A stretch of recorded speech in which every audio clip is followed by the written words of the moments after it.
senhores deputados, senhoras deputadas, prezados catarinenses que nos acompanham pelos nossos meios de comunicação, queria hoje fazer um comentário sobre um projeto de lei complementar, é o projeto de lei 416, que passou na Câmara dos Deputados e que é projeto de lei esse que visa permitir, a partir de agora, a criação novamente de novos, não só a criação, mas a criação, a incorporação, a fusão, o desmembramento ou a instalação de novos municípios do Brasil. Eu queria ressaltar um pouquinho aqui, historicamente, de que até 1980 nós tínhamos no Brasil 3.974 municípios.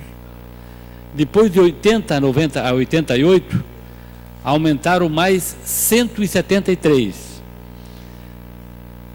De 88 a 90, mais 315. E chegamos em 1996 com 4.987. E agora temos 5.565. Destaco que em Santa Catarina nós temos agora, a partir deste ano, 295 municípios. Quando o princípio básico da criação de novos municípios, e que sempre tinha a autorização das assembleias legislativas, os estados, cada um em seu estado, fazia a legislação para a criação de novos municípios, a ideia principal era que a descentralização do poder viria a beneficiar melhor a população. E que cidades, então, mesmo que pequenas, mas tendo uma prefeitura, eles poderiam aplicar os seus recursos naquela região melhor. E em alguns países, a divisão do bolo tributário, a divisão da renda pública, ela acontece muito, o principal fator de divisão da renda pública é a população.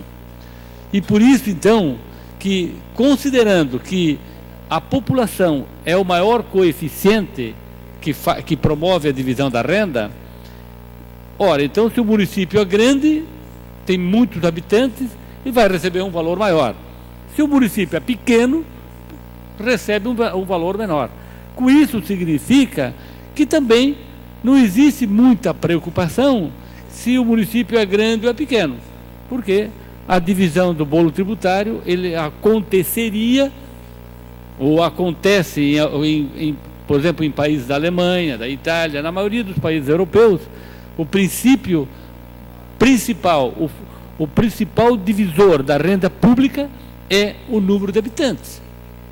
Aqui no Brasil, infelizmente, não é, porque o fator populacional é um fator, mas muito pequeno. Vale muito mais o fator econômico, ou seja, o município, quanto mais produz, se ele tiver indústria que produz, que vende mercadoria, com isso faz com que ele tenha um retorno de ICMS maior.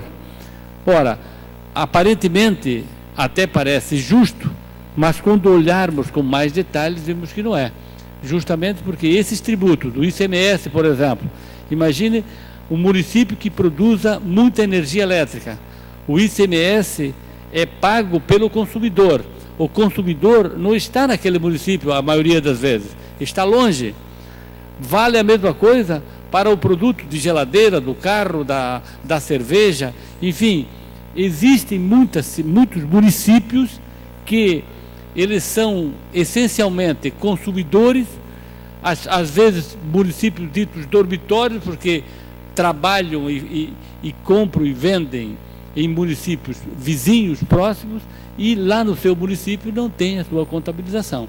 E por isso, então, que melhor seria que, em vez de nós dividirmos o bolo tributário pelo índice do movimento econômico, melhor seria, ou pelo menos aumentar o coeficiente populacional, aumentar o peso do número de habitantes para fazer a divisão tributária. No Brasil, ainda não é assim. Em alguns países já se observa isso. Por isso, quando nós comparamos Brasil com a Alemanha que é muito menor do que nós, mas tem muito mais municípios. E alguém diz, bom, se lá tem tantos municípios, por que que aqui no Brasil nós não podemos ter mais também? Bom, podemos até ter mais, mas então precisamos mudar as duas coisas. Mudar o princípio da divisão do bolo tributário. Ou seja, usando mais o número de habitantes em vez do movimento econômico que se é usado. Mas, enfim, agora o PL 416, ele permite, então, a criação de novos municípios ainda, não só, como disse, a criação, a incorporação, a fusão. Poderia acontecer de hoje municípios pequenos resolverem se juntar novamente. Aqui em Santa Catarina tem municípios que tem 1.100, 1.200 eleitores, que o número de habitantes não passa de 2, 3, tem uma imensidão de municípios com 2, 3 mil habitantes, que agora já estão consolidados, acredito eu, que muito raramente, imagino que possa haver algum município que queira fazer a fusão, digamos, de 2, 3 prefeituras, fazer uma só, mas teoricamente o projeto de lei até permite isso, esse projeto de lei. Mas então ele estabelece alguns critérios e se imagina que pelos encaminhamentos que já temos no Brasil, que poderá haver a criação ainda de 150 municípios.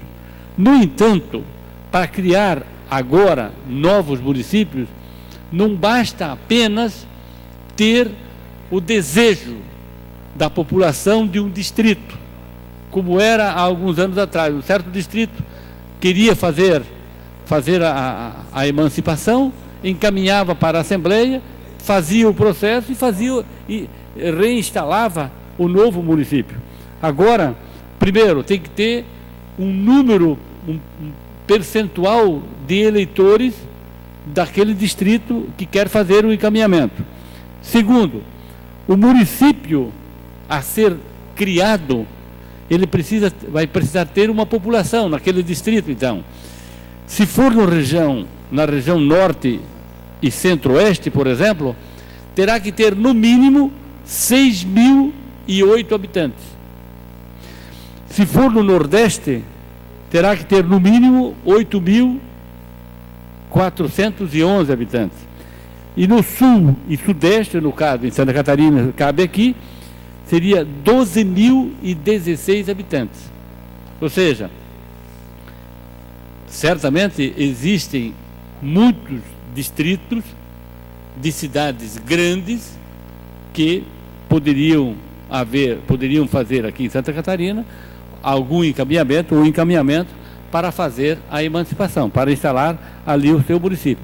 Mas, além do encaminhamento, ele vai ter que ter essa população, tem que ter um percentual de eleitores que fazem esse encaminhamento, e ainda terá que haver um plebiscito, e esse plebiscito votam as pessoas do distrito, os eleitores do distrito, e todos os demais do restante do município.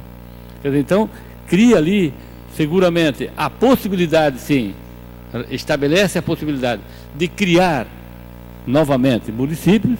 No entanto, coloca alguns critérios, na minha opinião, importantes, e certamente esse plebiscito, que terá que considerar o voto de todos os habitantes do município, sem dúvida nenhuma, é importante justamente para coibir a instalação inadvertida de novos municípios. Além disso, o distrito terá que demonstrar, no processo de encaminhamento, que tem um núcleo urbano, a estimativa de despesa, a estimativa de arrecadação, a viabilidade econômica, administrativa, a viabilidade de infraestrutura, enfim, um conjunto de outros fatores que também terão que ser encaminhados para demonstrar que existe a viabilidade.